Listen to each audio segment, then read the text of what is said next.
નમસ્કાર, સમાચારો સાથે હું છું જયેશ। સૌપ્રથમ સમાચાર કચ્છથી, જ્યાં લખપત સરહદ પાસેથી એક ઘૂસણખોર ઝડપાઈ ચૂક્યો છે।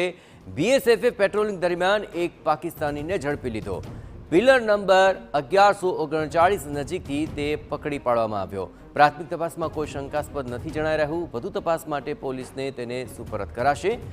ભારતીય સીમામાં 100 મીટર અંદર ઘૂસી આવ્યો હતો આ પાકિસ્તાની ઘૂસણખોર।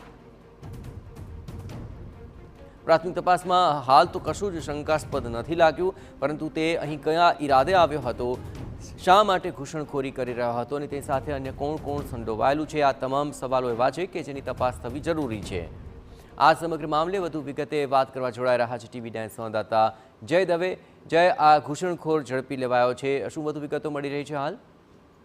ચોક્કસથી ઘણા લાંબા સમય બાદ એક તો કચ્છની સરહદ પરથી પાકિસ્તાની ઘૂસણખોરો પકડાયો છે।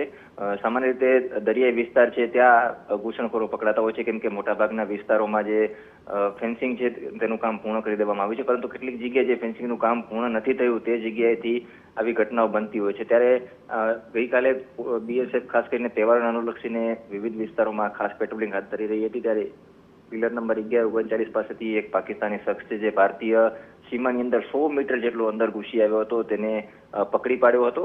ચોક્કસથી ગઈકાલથી બીએસએફ દ્વારા તેની સઘન પૂછપરછ હાથ ધરવામાં આવી છે। અત્યાર સુધી તેની પાસેથી કોઈ શંકાસ્પદ વસ્તુ કે કોઈ માહિતી મળી આવી નથી, પરંતુ બીએસએફ હાલ તેની પૂછપરછ કરી રહી છે અને ત્યારબાદ વધુ તપાસ માટે પોલીસને સુપરત કરવામાં આવશે। આભાર જય। તમામ ગતિવિધિઓ પર આપ નજર રાખતા રહેજો, તો પૂછતાછ બાદ શું ખુલાસો થાય છે તે જાણવું રસપ્રદ રહેશે।